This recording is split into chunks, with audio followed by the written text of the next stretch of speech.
All right, so I guess whenever you want to start, we can go ahead. Okay, so again, my name is Paola Hernandez, and I'm going to be covering how to land an internship at a career fair and tips from actual recruiter. That's And right, and my name is Derin Makinde, and I'm a recent mechanical engineer graduate. I graduated last year, and I'm now working in a chemical plant where we make epoxy resins. And I just started, and I work in projects and reliability. awesome. All right, so we're going to cover phase one today, and it's going to be what what you should wear at a career fair, what your resume should consist of, and then a 30-second elevator pitch. So, starting off with attire, my tips is for ladies, try not to wear too much clothes that isn't too revealing, and try not to go crazy with your colors. Like if you do go with like a pink, try to stay with like a soft tone pink. If you do get your nails done, try not to like do anything too crazy like cat nails or like colorful neon colored nails and stuff.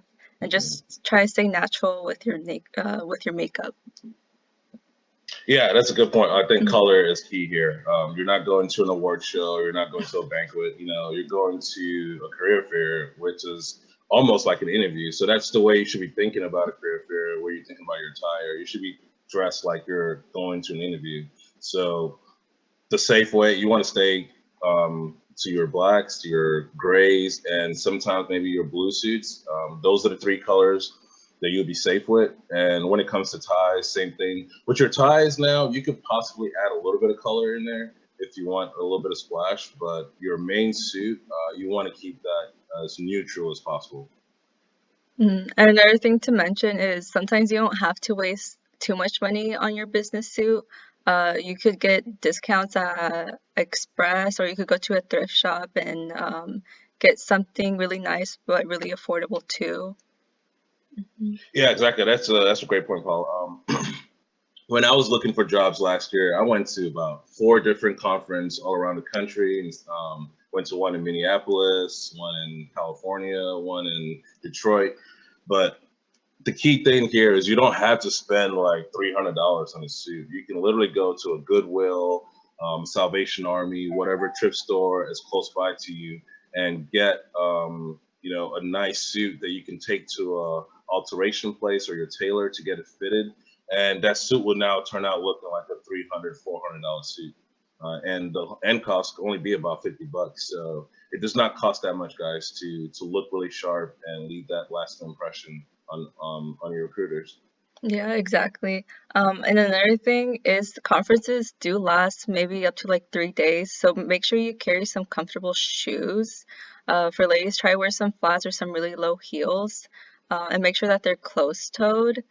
And also try not to like use too much perfume, because I know that could be like really distracting and really like, I don't know, annoying to other people maybe.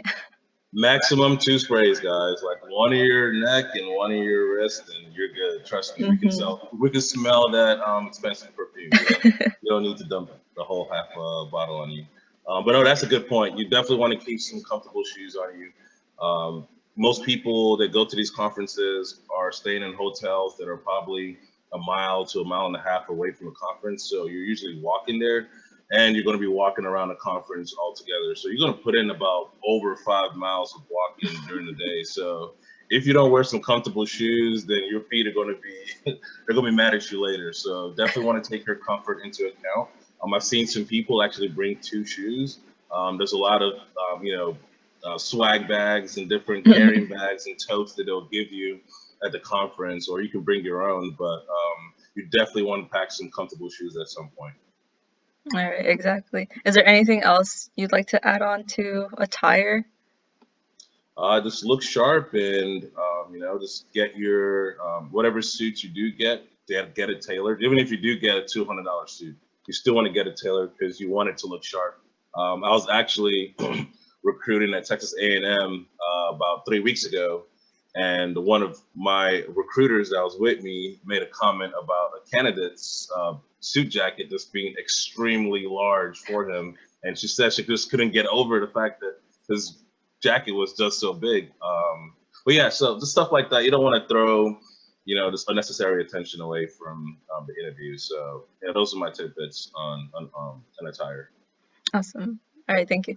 Well, we're gonna move on now to resumes. How to structure your resume. Usually put like your name, phone number, address, maybe a LinkedIn on there, and then talk about where you go to college, and kind of like your major, when you're gonna graduate, your GPA if it's above a 3.0, um, and then from there, just mention any like work experience, projects, and then like extracurricular stuff. That's how I structure mine. I try to keep it within one page. Right. That's almost a given. Like you better keep it under one page. If you're in college, like your resume should not be over 2 pages. You should not be putting, your summer job at Lucy's bagel shop or something like that. You want to put as much relevant experience that pertains to engineering as possible. And yeah, just like Paola said, you want to start your resume with your name first. And honestly, I'm not even sure if your address is necessary these days. Sometimes a lot of people tell you to actually take it off. I don't even put my address. Usually I just put my name, my email address, and my phone number. But those are the two ways that they're going to communicate with you anyways. They're not going to be sending you like snail mail. But yeah, you want to make sure your name is big and visible. And something too that I've realized for my international students or for students that have a particularly large name, this might sound kind of cruel, but I've noticed that people just don't get callbacks when your name is so long to pronounce. So if you have a short version of your name, then just put that first, right? Okay, like I'll give you my full first name. My full first name is Derin Sola, but I just go by Derin. And when I switched that on my resume, trust me, my resume response rate went all the way up. It doesn't make sense. It's trust me, I don't understand it, but that's just the world we live in, and those are the games you have to play. You just have to know how to play the game. And if you have a shortened version of your name, put that on top. And one key thing too is you want to keep your resume formatted as simple as possible. You want to keep your um, all your experiences in one section, your projects and stuff that you've worked on in another section. You don't want stuff all over the place. Like if you're a recruiter, it's trying to bounce around, trying to find where your GPA is, when your expected graduation is, and all this different stuff. Then you've completely lost a recruiter. You want it to kind of flow, just like Paula said, you want to have your name, your expected graduation date. If your GPA is above a 3.0, put that in there.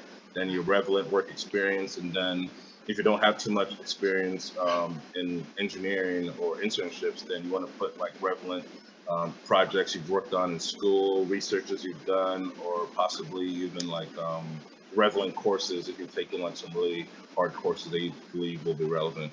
So yeah, that's how you want to structure it.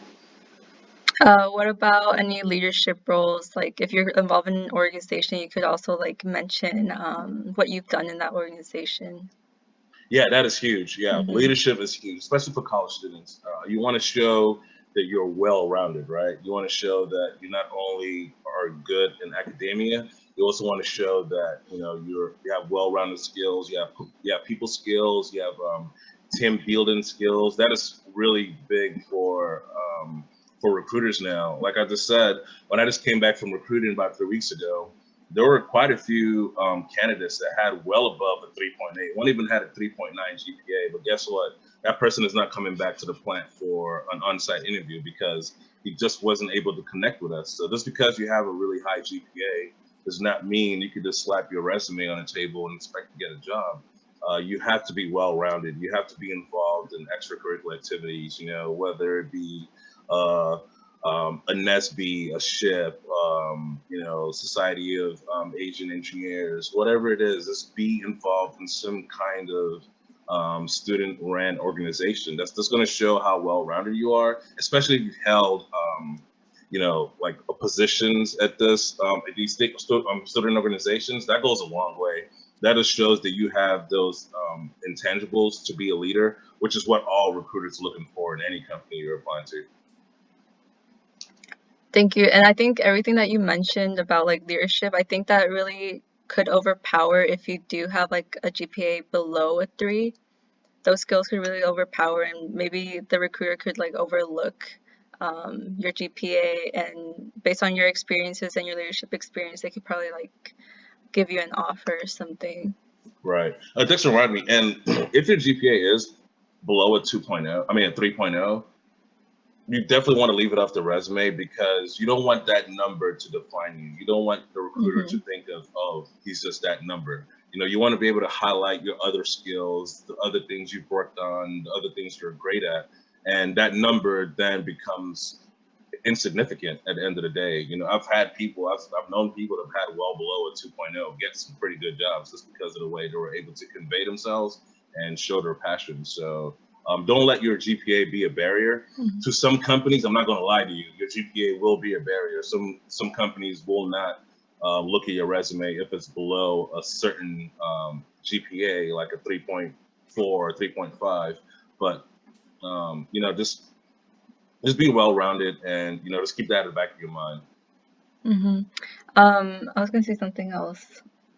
Oh, and try to like have some resume structured for certain companies, because certain companies have certain requirements that you may need to meet. So try to format each resume to fit that company, but also try to have like carry some extra resumes just for any like general companies that you may see, or companies that you really didn't like consider. Just have like a general resume made. Yeah, no, that's a great point. Yeah, you want to tailor your resumes for your target companies, right? So every time you go to one of these conferences, you probably have about maybe 5 or 3 target companies that you really want to target. So those ones, you want to make a specialized resume for them.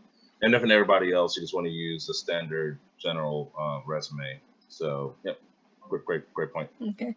And another thing that was mentioned was sometimes it's really important what kind of paper you use for your resume. Don't use just like printer paper. Try to get like actual resume paper, right? Yeah, that's huge. Yes. So thanks for reminding me again. Okay. Definitely want to use resume paper. I've seen this too many times when students just go to their, you know, their library and just print out like 50 resumes and think, oh, I'm done here. That's good enough. No, that's not good enough. Every little thing you do with in your interaction with a recruiter leaves a lasting impression. So something as simple as just using a better quality paper will stand out in that recruiter's mind, like, oh, okay, this guy or this girl went the extra mile to prove how serious they are about getting the internship. You know, so those little tidbits do matter. Every time I've gone to a conference, I've always used a resume paper, and I've actually had recruiters when I handed them over, they're like, "Oh, it's pretty good paper." So they will make it. They'll appreciate it, and it definitely doesn't go unnoticed for sure. So all those little tips, all these little details do matter. Mm-hmm. And also try to like get your resume reviewed by like a friend, or maybe like go to the career center and kind of like see if there's anything that needs to be changed. Because I don't know. Yeah, please don't put like on your resume details, you know, pays close attention to detail, and then have a resume that's full of grammatical errors. Yeah, the recruiter does toss your resume to the side if that happens. So definitely you want to proofread your resume and definitely have someone look at it. Go to your career services center and see if you can have somebody give it a look over. All right. So now we're going to move on to 30-second elevator pitch. So how to start off is usually how I start off is I say my name, what my major is, when I'm graduating, a little summary about any relevant projects that I've worked on, and then any leadership um, any leadership positions I've had or held, and then I close it off. Right, that's a good way to start. You want to kind of structure your pitch just by introducing yourself, having a nice smile, telling them your classification, what year you're expected to graduate, and then possibly some relevant things you've done in the past to kind of break the ice and anything like that. So even before you start the elevator pitch, something I've also realized that could really help out a lot is by having some mini icebreakers. So I don't know if you notice the recruiter is wearing like, I don't know, a Fitbit or whatever.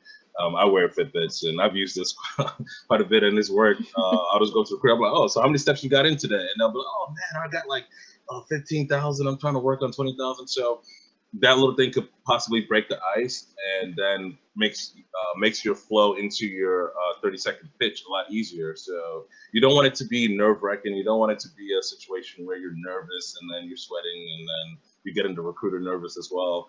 You just want to come off, with a bright smile, energetic, introduce yourself, say your name, classification, what school you go to, what if you're working like on a concentration. Like I did a concentration when I graduated in mechanical engineering. I did controls. And if I'm talking to a controls company, I want to state that I did controls, and then that could get the conversation flowing. So you definitely want to speak about things that are relevant about your skills to their company to kind of break the ice. Yeah, exactly. And then another thing is try to practice your elevator pitch. Try like practice with a friend or a parent, or you could even like try to record yourself on the camera and just like kind of see what your tone sounds like and what you look like as well. Yeah, definitely. Practice, Hmm. practice makes perfect. With pitches like this, I mean, no pitch is always going to be perfect, but practice just goes a long way to getting you more comfortable. And that's the key thing here is being comfortable. And the more comfortable you are, the better your pitch is going to come across, and the more at ease you put the recruiter, and the more open they are to actually engage in conversation with you. And that's the thing, because I've seen a lot of times where students come in and then they start talking to a recruiter, and then they just sound like a robot. They sound like they've done this like 100 times today, and then the recruiter's like kind of rolling their eyes all over the place. Oh my god, like when is this person going to stop? So you don't want to come up like a robot. You want to come up as a human being. So you want to have some personality as well. So a 30-second pitch is not supposed to be like this, commercial that you're just rolling out to everybody. You want to customize it in a way. So that's kind of why I said if you find something initially in the beginning to kind of break the ice, something to start a little small side conversation, or just to have something to relate to the other person that you're talking to, that'll go a long way. Because at the end of the day, the recruiter you're talking to is a human being, so you want to be relatable to that person at some level. All right.